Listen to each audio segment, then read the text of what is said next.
Hey Dan, my background is also in basketball. That Adeboboye sounds Nigerian. It is Nigerian, yes, sir. Oh, it is. Oh, wow. Hmm. You weren't born there, were you? No, I wasn't. My dad was born in Nigeria, and then he migrated to Canada. So that's kind of how I got that name. Oh, was he from Lagos? Pardon? Lagos? No, it wasn't for the Argonauts. He just came, No, just. no, no, no, no, no. The city in Nigeria, Lagos, Oh Lagos, yeah, yeah. He's from Lagos. Yeah, yeah, Lagos. I'm sorry. Excuse me. No, I yeah. No worries. when I covered the Raptors, they had Akeem Olajuwon. Yes, sir.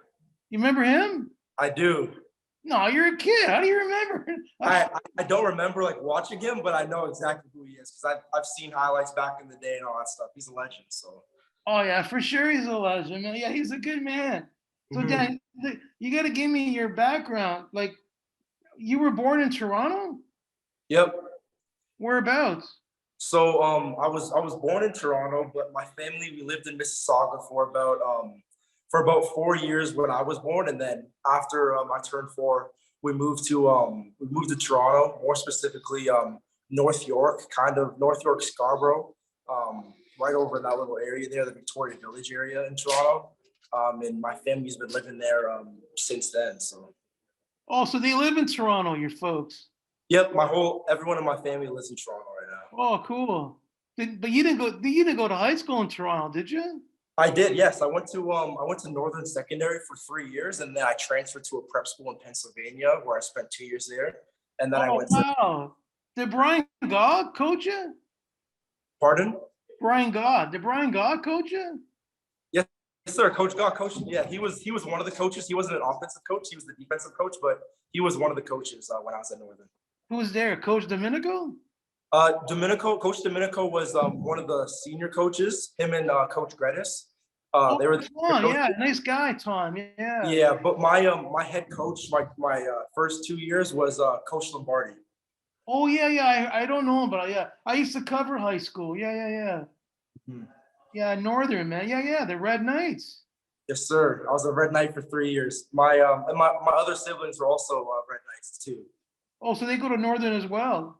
Yes, my older brother was the first one to go to Northern, and he graduated from there. And then my sister, she was actually the school president there, her senior year, and then she graduated as well. And then my younger brother also came to Northern after me, and he was there with me for 2 years. Oh, I get it. And we're Dan. Have you always been a running back? Yeah, for I've been a running back since I could remember, honestly, since I started playing football. Because my older brother was a running back at Northern, and I kind of just wanted to play running back because he did. And then it was just a perfect match, I guess. I get it. I get it. So then, obviously, you joined the Argos after you played your collegiate football at Bryant. How was that experience for you? That was awesome. I mean, playing Division I football is like a kid's football dream, right? And I got the chance to do that, be a captain for that team. And I had a couple accolades there, and our team was pretty successful when I was there as well. So just going there and being in that atmosphere with that high paced, competition was just it was amazing. And Dan, how is it coming back? Have you been in the midst of relearning the CFL game and the many nuances, or did you pick it up quite seamlessly? Yeah, I mean, I think I picked it up pretty quick. There's just a couple things. I'm just getting used to the motions and moving towards the line before the line of scrimmage in certain plays, and then having 12 guys in the field is. Although I knew that Canada always had 12 people on the field, just having that extra defender out there is a little more difficult. But I think that I got back into it pretty quick. Like it was kind of just like getting back into things. Like I never lost it. And how do you feel being in your first pro camp? Was it a bit overwhelming for you at first? At first it seemed a little overwhelming. But I think that things are never really as bad as they seem. And after a while, once I started to go through, once I kind of knew how everything was going, how everything was supposed to flow, and how people were moving, everything kind of just seemed to go naturally. Honestly, I feel like it was a pretty easy transition. But it definitely took a lot of mental and physical preparation just to get to that point. But it was difficult, a little stressful. But after a while, it kind of just it wasn't as bad as I thought it was. I get it. Now, Dan, obviously, even though it's a Canadian football league, there aren't that many Canadian running backs per se, and I think you're fortunate to be part of arguably one of the greatest of all time, and Andrew Harris. Did you know much about him? Yeah, I mean, growing up, I definitely did watch the CFL, and I'd always tune into either Argos games or games where Andrew Harris is playing. So I'm very familiar with Andrew Harris. I've been watching him since he was at BC, and then he went to Winnipeg. And fortunately, he's in Toronto now, so I get to learn from one of my childhood heroes and one of the greats and a future Hall of Famer running back, which is it's amazing. I couldn't have asked for anything better in my rookie situation. Oh no, that is cool. Now, when you first met him, were you a little bit intimidated, or how was that for you? I mean, my first interaction with him was he actually DM'd me on Instagram the night of the draft, and I was honestly shocked because I followed him in the past, and I've been following him since I was a kid, and just to have him reach out to me was like the first moment where I was like, wow, like I'm really on a team with a legend. And then when he first arrived on camp, I was a little intimidated just to even speak to him, just because I'm nobody, in this league, and he's that guy in this league. So first talking to him, I was a little shy, but then because he's such a good guy, he's such like a welcoming person. I honestly, I felt comfortable as soon as we started to talk. Like it was like we were always, friends, family. So it was awesome. Hey Dan, I'm an old school newspaper reporter. I'm not sure what I understand about that social media reference. What did Andrew do on draft day? What was that? Oh, he messaged me on Instagram through Oh, Instagram. I get that. I get you. I see. I see. Yeah, yeah. Sorry about that. No, no, no. I apologize. I'm not up to speed on all this new lingo, man. Oh man, that's crazy. Now, Dan, what like obviously you guys had a scrimmage yesterday. How do you think you did? Yeah, I mean, I think I did pretty well for the amount of reps that I got.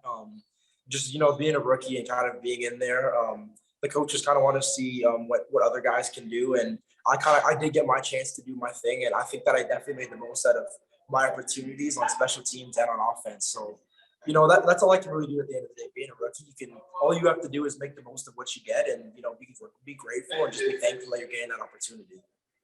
Do you uh do you feel your comfort level increasing the more exposure you're getting to the pro camp? Yeah, I think that one of the hardest things to do is memorize those long playbooks and understand what you're doing. So once you kind of understand what you have to do, what everyone else has to do, you become more comfortable. The more reps that you get, you become more comfortable. And in those scrimmage situations and in those situations when you're going against the defense, the more you do that, the more comfortable you're going to get, and then the better that you're going to perform. So I can't wait to play in the preseason games and hopefully the regular season games, because once I start to get integrated into those things, and once I get the opportunity to get comfortable, I have confidence in myself. Oh, good for you, Dan. I really appreciate your time. Real nice speaking with you. Wish you all Thank the you. best. Thank you. I appreciate you for talking to me today. No problem. My pleasure. My pleasure. You still have one more, Dan. It's MLSE. Nick is here from Argonauts.ca. Nick, go ahead. Hey Dan, how's it going? I see the and hear kind of the passion in your voice when you talk about the Argos and the CFL. And I had read in some of Hoagie's odds and ends that you were big fans of a couple of running backs growing up in Andre Dury and Chad Cackert. Do you kind of model yourself after them at all? Have you had a chance to talk to any of those guys?